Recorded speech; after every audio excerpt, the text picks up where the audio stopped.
La réalité de l'islam, on vous la cache, on m'interdit de vous la dire, parce que l'islam n'est pas une religion comme le christianisme, ça n'a rien à voir. L'islam est une religion de la loi, l'islam est un droit religieux. Et donc, ce droit religieux prend l'homme depuis le berceau jusqu'à la tombe et dans tous les aspects de sa vie. Que ce soit pour aller aux toilettes, comment faire pour aller aux toilettes, comment faire pour conclure un contrat, comment faire pour faire la prière. Et ça, le chrétien ne peut pas le comprendre. C'est ça la loi islamique. Le chrétien, quand il fait la prière, il est là dans son lit. « Oh Seigneur, faites que je réussisse mon examen. Au nom du Père. » Ah, peut-être il fait signe de la croix, mais quand il fait froid, il a les mains en dessous de la couverture. Mais pas pour le musulman. Le musulman doit se lever, le musulman doit se laver, le musulman doit prendre un tapis de prière. Le musulman ne fait pas la prière n'importe comment, n'importe quand, n'importe où. Et c'est ça la différence. Il ne jeûne pas quand ça lui plaît, il ne fait pas le pèlerinage à la Mecque quand ça lui sied. Non, non, non. Tout comportement obéit à une règle, et toute règle est une règle de comportement. Et donc, ce qui se passe, c'est que les musulmans sont super piégés, super coincés, où ils disent la vérité, à savoir que la loi islamique, ce n'est pas seulement les ibadat, c'est-à-dire l'adoration, tout ce qui touche arkan ad-din, les piliers de la religion, mais c'est aussi les mu'amalat, comment traiter dans le public, horizontalement. Alors ils choisissent de mentir pour ne pas être en quelque sorte jetés dehors. Ils choisissent de mentir qu'il y a un droit pénal, c'est-à-dire que, en fin de compte, la femme adultère est punie de 100 coups de fouet dans le Coran et que nulle indulgence ne vous prenne en leur faveur. Je dis bien le Coran, le Coran. Et le prophète, sallallahu alayhi wa sallam, le prophète a demandé que la femme adultère soit lapidée. Une femme qui avait péché est venue voir le prophète. Elle a dit « j'ai péché ». Moi je me suis dit « oh là là, l'histoire va devenir fantastique ». Non, pas du tout. Elle attendait un enfant. Il a dit « retourne, accouche tranquillement ». Ensuite, elle est revenue et on l'a lapidée. Et pas n'importe comment.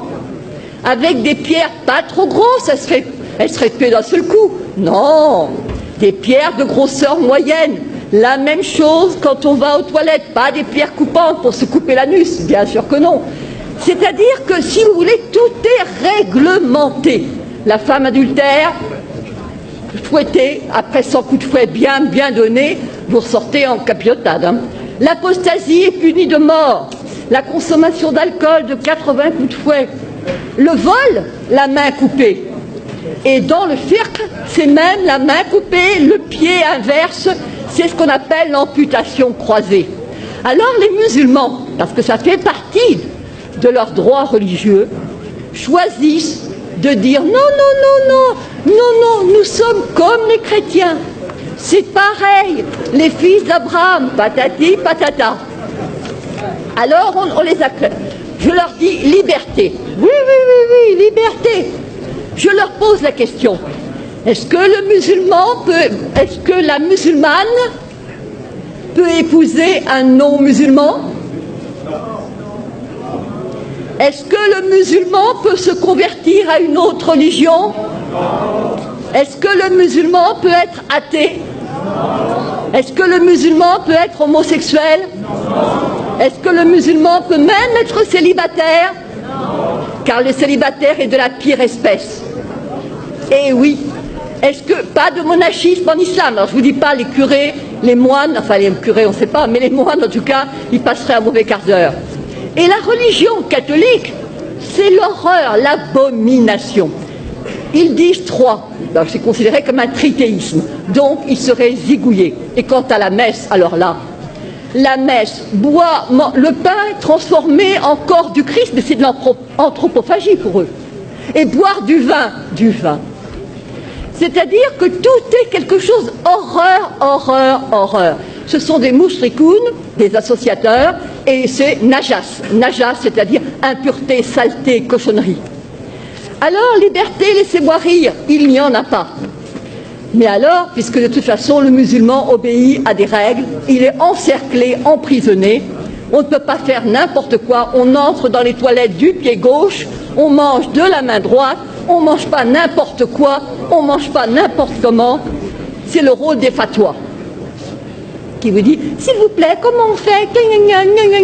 Et alors évidemment, on vous répond. Alors évidemment, avec l'Internet, ça devient n'importe qui, n'importe quel con peut répondre, mais non, etc. Ça, c'est un changement. L'égalité. Mais bien sûr que nous avons l'égalité. L'égalité entre qui? Entre les musulmans. Al-Muslim, Akhul Muslim. Le musulman est le frère du musulman, pas le frère du non-musulman. Absolument pas. Absolument pas. Ne prenez pas les juifs et les chrétiens comme alliés. Et enfin, nous avons... Alors là c'est vraiment le must. Vous prenez la sourate 5, Al-Maïda, la table servie. Al-Yahoud. Les Juifs disent la main de Dieu est fermée. Mais non, c'est la leur qui est fermée. Et alors je passe, il est dit, écoutez bien ceci. Et certes, nous avons fait croître parmi eux la rébellion et la mécréance. Nous avons, alors, je dirais, et nous avons fait croître l'inimitié et la rébellion. Nous avons jeté parmi eux la haine jusqu'au jour de la résurrection. Yaoum al-Qiyamah. Vous voyez pour l'affaire d'Israël ce que ça signifie. Ensuite, il est dit, ce sont les Juifs qui allument la guerre. Ce sont les Juifs qui allument les guerres. Et c'est Dieu qui l'éteint.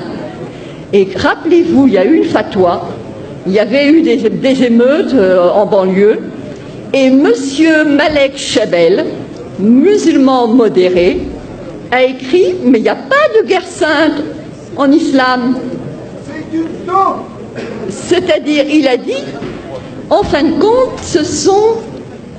il a cité de manière très habile que ce n'étaient pas les musulmans qui allument les guerres. Et tous ceux qui connaissaient le Coran ont compris. Parce que c'est sûr. Mais bien sûr que le problème... Alors, je me suis adressée au recteur de la mosquée de Paris, le charmant Dalil Boubaker. Je lui ai dit, comment trouvez-vous la première sourate du Coran? Il a dit, c'est le paternoster chrétien. J'ai envie de lui dire, alors crétin, le paternoster, alors commençons. Au nom de Dieu, le clément, le miséricordieux, etc. C'est toi que nous adorons. Iyyaka na'budu wa iyyaka nasta'in. Ihdina sirat al-mustaqim. Donc guide-nous dans la voie droite. Et alors là commence le suspense.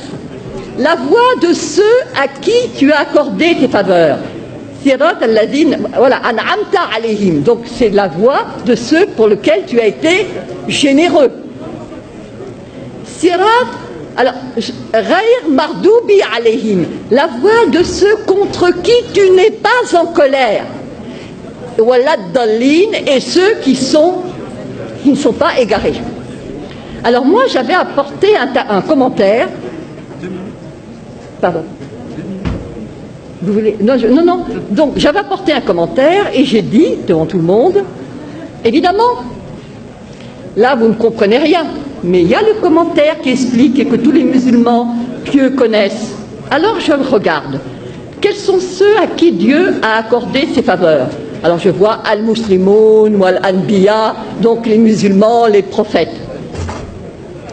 Quels sont ceux contre qui Dieu est en colère?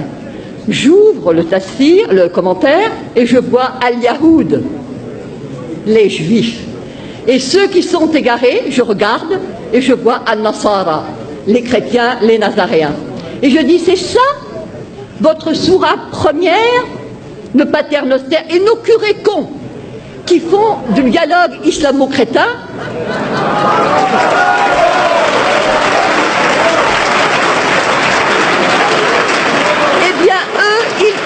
Tout ce qui est dit, on leur dit, ils se focalisent sur la sourate Maryam.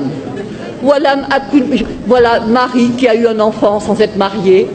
Effectivement, voilà Akun Baria, je ne suis pas une prostituée, patati patata, alors ça plaît aux chrétiens. D'autant plus qu'on leur sert, les chrétiens sont comme des moines, ils ne s'enflent pas d'orgueil. Lorsque tu leur parles de la sourate Marie, leurs yeux s'emplissent de larmes, ils se disent magnifique. Et contre qui ils sont? Ben, contre les Juifs. Les Juifs qui, pour eux, Marie n'est pas la mère de Dieu, pour eux, Jésus n'est pas le... Alors, il y a, par rapport à la communauté juive, un danger immense contre lequel je me bats depuis 5 ans.